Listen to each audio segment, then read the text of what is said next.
ஆவணி மாதத்தில் நாம் அனைவரும் விநாயகர் சதுர்த்தி கொண்டாடுகின்றோம்.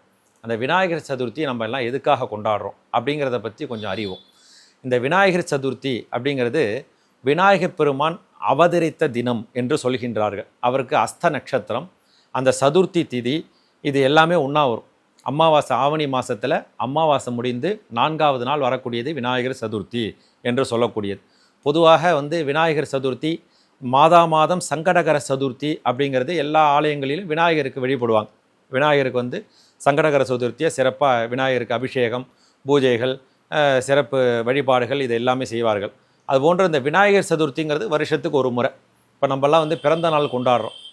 இந்த பிறந்த நாள் அப்படின்னா நம்மளாம் எதை கொண்டாடுறோம் அப்படின்னாக்கா முக்காவாசி பேர் நம்ம பார்த்தோம் அப்படின்னாக்கா எல்லாருமே டேட் ஆஃப் பர்த் அப்படிங்கிறத வச்சு தான் கொண்டாடுறோம். ஆனால் நம்ம பிறந்த நாள் கொண்டாடுறது டேட் ஆஃப் பர்த்தை வச்சு கொண்டாடக்கூடாது. தமிழ் மாதத்தில் நம்ம எந்த நட்சத்திரத்தில் பிறந்தோமோ அந்த நட்சத்திரத்தில் கொண்டாடுவது தான் பிறந்த நாள். அதுதான் நமக்கு கரெக்டான பிறந்த தேதி. அதுதான் நம்ம பிறந்த நாள். அதுதான் இப்போ ஆவணி மாதத்தில் அஸ்த நட்சத்திரத்தில் ஒரு குழந்தை பிறக்கின்றது அப்படின்னாக்க அந்த ஆவணி மாதத்தில் அஸ்த நட்சத்திரத்தில் தான் பிறந்த நாள். அந்த டேட் ஆஃப் பர்த்து நமக்கு கணக்கு வராது.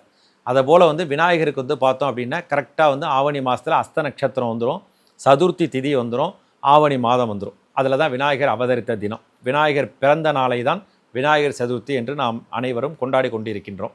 இதை விநாயகர் சதுர்த்தி நம்ம பிறந்த நாளை கொண்டாடுகின்றோம் அப்படிங்கிறது நம்ம பொதுவான ஒரு கருத்து அது. ஆனால் அதை உள்ளே போய் நம்ம பார்த்தோம் அப்படின்னாக்க இந்த விநாயகர் சதுர்த்தியில் நம்ம எப்படி கொண்டாடுறோம்? எல்லோரும் களிமண்ணில் பிள்ளையாரை வாங்கி வச்சு வீட்டில் கொண்டாடுறோம். அதுதான் நம்மலாம் விநாயகர் சதுர்த்தி கொண்டாடுறது. இந்த களிமண்ணில் பிள்ளையாரை வச்சு நம்ம ஏன் கொண்டாடுறோம் அப்படின்னாக்க ஒரு மாதத்துக்கு ஒரு சிறப்பு உண்டு. ஒரு மாதத்தில் ஒரு சிறப்பு உண்டு. ஆடி மாதம் எடுத்தோம் அப்படின்னாக்கா ஆடி மாதம் ஃபுல்லாக அம்பாளுக்கு திருவிழா, கூழ் ஊட்டுறது. அது போன்று நம்ம பார்த்தோம் அப்படின்னாக்கா ஆடி வெள்ளி, ஆடி ஞாயர், ஆடி செவ்வாய், ஆடி பெருக்கு, இது போன்று ஆடி பூரம், இது எல்லாமே அம்பாளுக்கு உகந்த மாதமாகவே ஆடி மாதத்தில் இருக்குது. அதுக்கு அடுத்தது நம்ம பார்த்தோம் அப்படின்னாக்க ஆவணி மாதத்தில் விநாயகர் சதுர்த்தி. இந்த ஆவணி மாதத்தில் விநாயகர் சதுர்த்தியில் பார்த்தோம் அப்படின்னா நம்ம எல்லாம் உயிர் வாழணும் அப்படின்னா பஞ்சபூதங்கள் வேணும். இந்த உலகத்தை இயக்கக்கூடியது என்னென்னா அந்த பஞ்சபூதங்கள் தான். நம்ம உயிரை இயக்கக்கூடியது என்னென்னா இந்த பஞ்சபூதங்கள் தான்.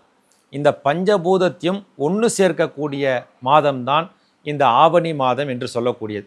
எப்படி நம்ம இந்த பஞ்சபூதத்தையும் ஒன்று சேர்க்குறோம் இந்த ஆவணி மாதத்தில் அப்படின்னாக்க, முதல்ல விநாயகரை நம்ம எப்படி வாங்குகிறோம்? களிமண்ணில் வாங்குகிறோம். இந்த மண் தான் ஃபஸ்ட்டு. பஞ்சபூதத்தில் மண் தான் ஃபஸ்ட்டு. அந்த மண்ணில் பிள்ளையாரை வாங்கிடுறோம். அதுக்கு அடுத்தது நம்ம என்ன பண்ணுறோம் அப்படின்னா அந்த பிள்ளையாரை வாங்கி கொண்டு நம்ம வீட்டில் வச்சு அந்த பிள்ளையாருக்கு பூஜையெல்லாம் பண்ணுறோம். நம்ம மந்திரம் சொல்கிறது, நம்ம பேசுகிறது, இதெல்லாம் காற்றுத்தன்மையில் வழிபடுறோம். அதுக்கப்புறம் அந்த பிள்ளையாருக்கு என்ன பண்ணுறோம் அப்படின்னாக்கா ஊதுபத்தி காமிக்கிறோம், சாம்பிராணி காமிக்கிறோம். இந்த சாம்பிராணி போடுறதுங்கிறது ஆகாயத்தன்மையில் இறைவனை வழிபடுறோம். அதுக்கு அடுத்தது என்ன பண்ணுறோம் அப்படின்னாக்கா கற்பூரம் காமிக்கிறோம். இந்த கற்பூரம் காமிக்கிறது அப்படிங்கிறது நெருப்புத்தன்மையிலையும் இறைவனை வழிபடுறோம். அதுக்கப்புறம் கடைசியாக என்ன பண்ணுறோம், 3 நாள் கழித்து அந்த விநாயகரை கடலில் கொண்டு போய் போடக்கூடாது.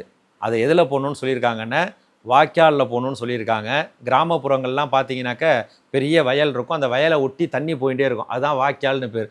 வாய்க்காலில் கொண்டு போய் போடணுன்னு சொல்லியிருக்காங்க. இல்லைன்னா நம்ம ஊர் குளத்தில் போடணுன்னு சொல்லியிருக்காங்க. இல்லைன்னா நம்ம வீட்டு கிணத்துல போடணுன்னு சொல்லியிருக்காங்க.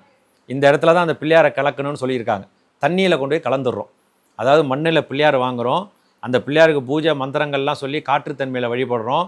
அதுக்கப்புறம் சாம்பிராணி போட்டு ஆகாயத்தன்மையில் வழிபடுறோம். அதுக்கு கற்பூரம் காமிச்சு நெருப்புத்தன்மையில் வழிபடுறோம். அதுக்கப்புறம் கடைசியாக கொண்டு போய் அதை ஜலத்தில் கொண்டு போய் கரைச்சிடுறோம். இதுதான் பஞ்சபூதத்தையும் ஒன்று சேர்க்கக்கூடிய மாதம் ஆவணி மாதத்தில் வழிபடக்கூடிய விநாயகர் சதுர்த்தி விழா அப்படின்னு சொல்லி நம்ம முன்னோர்கள் வச்சுருக்காங்க. ஆனால் இதை நம்ம இன்னும் உள்ளே போய் பார்த்தோம் அப்படின்னாக்க இந்த வழிபாடை எதற்காக வச்சுருக்காங்க அப்படின்னாக்க, நான் சொன்னது இதில் கலைக்கணும்னு இருக்கேன், வாய்க்கால், குளம், இல்லைன்னா நம்ம வீட்டு கிணறு, இதில் தான் கரைக்கணும் அப்படின்னு சொல்லி வச்சுருக்கேன்.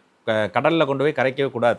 அது மிகப்பெரிய பாவம். அது கடலில் கொண்டு போய் கரைச்சாக்க இதுதான் சொல்லியிருக்காங்க. இதை எதற்காக வச்சுருக்காங்க நம்ம முன்னோர்கள் அப்படின்னாக்க, ஆடி மாதத்தில் ஆடி பெருக்கு அப்படின்னு இந்த ஆடி பெருக்கில் பார்த்தோம் அப்படின்னாக்க இருக்கக்கூடிய டேம் எல்லாத்தையும் ஓப்பன் பண்ணிவிடுவாங்க. இந்த பழைய தண்ணியெலாம் போகணும். அடுத்தது வரக்கூடியதெல்லாம் மழை பெய்யக்கூடிய மாதம் புது தண்ணி வரும், அதை நம்ம ஒரு வருஷத்துக்கு சேவ் பண்ணி வச்சுக்கணும் அப்படிங்கிறதுக்காக எல்லா டேமையும் ஓப்பன் பண்ணிவிடுவாங்க. பழைய தண்ணி எல்லாம் போயிடும். அதுக்கு தான் ஆடி பெருக்கில் இந்த சுமங்கலிகள்லாம் திருமாங்கல்யத்தை கயிறை சரடை கொண்டு போய் அங்கே மாற்றிப்பாங்க. ஆத்தங்கரையில் போயிட்டு அந்த பழைய சரடை எடுத்து போட்டுட்டு அந்த தண்ணி எப்படி அடிச்சுட்டு போதோ அதை போல் எங்களோட கஷ்டங்கள்லாம் அடிச்சுட்டு போகணும் அப்படின்னு சொல்லி புது கயிறாக மாற்றின்னு வருவாங்க. அதுக்கு தான் ஆடி பெருக்கில் எல்லோரும் திருமாங்கல்ய கயிறெல்லாம் இந்த சுமங்கலிகள்லாம் மாற்றிக்கிற காரணம் அதுக்காக தான். எல்லாம் அவங்க கஷ்டம்லாம் அதோட போட்டோன்னு எல்லா டேமையும் ஓப்பன் பண்ணிவிடுவாங்க, எல்லா தண்ணியும் போயிடும். அதுக்கப்புறம் வந்து பார்த்திங்கன்னா இந்த ஆவணி மாதத்துலேருந்தே அப்படியே மழை பெய்ய ஆரம்பிச்சிடும். இந்த ஆவணி மாதத்துலேருந்தே அப்படியே கொஞ்சம் கொஞ்சமாக மழை பெய்ய ஆரம்பிக்கும். புரட்டாசி மாதத்தில் பார்த்திங்கனாக்கா கரெக்டாக வந்து காலம்பரெல்லாம் வந்து வெயில் அடிக்கும், சாயங்காலத்தில் மழை பெய்யும், வெடிகாலம்பரெல்லாம் பனி பெய்யும். இது மூணுமே சேர்ந்தது தான் புரட்டாசி மாதம். அதுக்கப்புறம் ஐப்பசி மாதம். ஐப்பசி மாதத்தில் அடமழை. ஐப்பசி மாதம் கார்த்திகை மாதம் அடமழை, நல்ல மழை பெய்யக்கூடிய மாதம். இந்த மழையெல்லாம் பெஞ்சதுனாக்கா நமக்கு ஒரு வருஷத்துக்குள்ள தண்ணி அது. இந்த தண்ணி அதில் சேவ் ஆகணும். இப்போ ஆற்றுல வந்து ஆற்று மண் தான் இருக்கும். ஆற்று மண்ணில் வந்து நீங்கள் வந்து தண்ணி நிற்குமா அப்படின்னே நிற்காது. இப்போ இங்கே ஒரு மூட்டை ஆற்று மண்ணை கொட்டிட்டு அதில் ஒரு குடம் தண்ணியை கொட்டுங்க, அந்த தண்ணி உடனே காணாம போயிடும், எங்கே போச்சுன்னே தெரியாது. இதே நீங்கள் ஒரு மூட்டை களிமண்ணை கொட்டிட்டு அதில் ஒரு குடம் தண்ணியை கொட்டுங்க, ஒரு வாரம் ஆனாலும் அந்த தண்ணி பசை ஈரப்பசை அதில் இருந்துகிட்டே இருக்கும், ஈரம் இருந்துகிட்டே இருக்கும், தண்ணி இருந்துகிட்டே இருக்கும் அதில். அதுக்காக தான் அந்த முன்னோர்கள் என்ன பண்ணியிருக்காங்க பாருங்கள், ஆடி பெருக்கில் எல்லா டேமும் ஓப்பன் ஆகிடும், எல்லா தண்ணியும் போயிடும். ஆவணி மாதத்தில் வந்து எல்லோரும் விநாயகர் சதுர்த்தியை களிமண்ணில் பிடிச்சி பூஜை பண்ணி ஆற்றுல குளத்துல இதில் கொண்டு போய் நம்ம போட்டுட்டோம் அப்படின்னாக்க இந்த பேயக்கூடிய தண்ணி எல்லாம் அதில் சேவ் ஆகிடும், அதிலே நின்றுடும், அதெல்லாம் போகாது. களிமண்ணை கொண்டு போய் போட்டோன்னா தண்ணி போகாது, அதனால் அந்த தண்ணி நின்றுடும். அதுக்கு அடுத்தது நம்ம பார்த்தோம் அப்படின்னாக்க இந்த பெய்யக்கூடிய மழைகள் ஐப்பசி கார்த்திகை எல்லாம் பெய்யக்கூடிய மழைகள்லாம் அதில் ஃபுல்லாக தண்ணி அதில் நின்றுடும். மார்கழி மாதம் ஃபுல்லாக என்ன அப்படின்னாக்கா பனி பெய்யக்கூடிய மாதம். இந்த பனி பெய்யக்கூடிய மாதத்தில் எல்லா தண்ணி ஃபில்டர் ஆகிடும். இந்த பனி மட்டும் பெஞ்சிருந்தால் என்ன, இப்போ நம்ம ஒரு பாட்டிலில் ஃபுல்லாக மண்ணை போட்டுட்டு தண்ணியை ஊற்றிட்டு குளிக்கணும் அப்படின்னாக்கா ஃபுல்லாக மண்ணாக இருக்கும். அந்த பாட்டிலில் ஒரு 1/4 மணி நேரம் அப்படியே வச்சுருங்க, அந்த மேலே இருக்கக்கூடிய மண் எல்லாம் அடியில் போயிடும், மேலே தண்ணி தெளிவாக வந்துடும். அந்த மாதிரி இந்த மார்கழி மாதத்தில் பெய்யக்கூடிய பனியில் எல்லா தண்ணி ஃபில்டர் ஆகிடும். அதுக்கப்புறம் தை மாதத்தில் நம்ம நாற்று நடுறது, நாற்று எடுக்கிறது, அப்போ நமக்கு எல்லாம் தண்ணி தேவைப்படும். அதுதான் வாய்க்கால்னு சொன்னோம் இல்லையா, ஒரு வரப்பு பக்கத்தில் அந்த தண்ணி போயின்னு இருக்கும். நமக்கு எவ்வளோ தண்ணி வேணுமோ அந்த தண்ணியை நம்ம கொஞ்சம் எடுத்துட்டோம் அப்படின்னாக்கா நமக்கு வந்துடும். திருப்பி அதை மூடிட்டோன்னா அடுத்த வரப்புக்கு போயிடும்.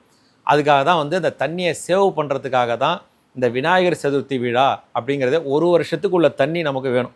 அந்த ஒரு வருஷத்துக்குள்ள தண்ணியை சேவ் பண்ணுறதுக்கு தான் விநாயகர் சதுர்த்தி விழா அப்படிங்கிறத அந்த முன்னோர்கள் அந்த காலத்தில் கொண்டு வந்து வச்சுருக்காங்க. நம்ம ஆன்மீக பிரகாரம் எடுத்துட்டோம் அப்படின்னாக்க பஞ்சபூதத்தையும் ஒன்று சேர்க்கக்கூடிய மாதம். இந்த பஞ்சபூதங்கள் தான் நம்மளை இயக்கின்னு இருக்குது, இந்த உலகத்தை இயக்கின்னு இருக்குது. அந்த பஞ்சபூதத்தையும் வழிபடணும் அப்படிங்கிறதுக்காக தான் அந்த ஆவணி மாதத்தில் விநாயகர் சதுர்த்தி அப்படிங்கிறது ஆன்மீக பிரகாரம் வச்சுருக்காங்க. சயின்டிஃபிக்காக எடுத்துட்டோம் அப்படின்னாக்க ஒரு வருஷத்துக்கு தண்ணியை சேவ் பண்ணுறதுக்காக அந்த விநாயகர் சதுர்த்தி விழா அப்படிங்கிறத வச்சுருக்காங்க. அதுக்காக தான் விநாயகர் சதுர்த்தி அப்படிங்கிறத நம்ம எல்லாரும் கொண்டாடின்னு இருக்கோம். அந்த விநாயகர் பெருமான் அடுத்தது அந்த ஆவணி மாதத்தில் விநாயகர் சதுர்த்தி எல்லாரும் கொண்டாடி, எல்லாரும் இப்போ நம்ம கடலில் இப்போ என்ன பண்ணுறாங்க அப்படின்னு பார்த்தீங்கன்னா எல்லாருமே இப்போ ரொம்ப அட்வான்ஸாக எடுத்துக்கிறாங்க. நம்ம முன்னோர்கள் அழகாக வந்து களிமண்ணில் பிள்ளையாரை பிடிச்சி வைக்கணும் அப்படின்னு சொல்லி வச்சுருக்காங்க. இப்போ என்ன பண்ணுறாங்கன்னா பெரிய பெரிய பிள்ளையாரை பண்ணுறாங்க. இது எதில் பண்ணுறாங்கன்னா பிளாஸ்டர் ஆஃப் பாரிஸில் பண்ணுறாங்க. இந்த பிளாஸ்டர் ஆஃப் பாரிஸ் பிள்ளையாருங்கிறது நம்ம சாதாரணமாக நீங்கள் வந்து அந்த ஒயிட் சிமெண்ட் அப்படிங்கிறத ஒரு 10 நிமிஷம் நீங்கள் கையில் போட்டு குழன்னு குழைச்சிட்டே இருங்க, உங்கள் கை இந்த விரல்லாம் அப்படியே சுருக்கமாக ஆகிடும். அவ்வளோ கெமிக்கல் அது. சும்மா ஒரு கொஞ்சோண்டு ஒரு புடி வச்சுட்டு அந்த நீங்கள் பண்ணாலே சுருக்கமாக ஆகிடும்.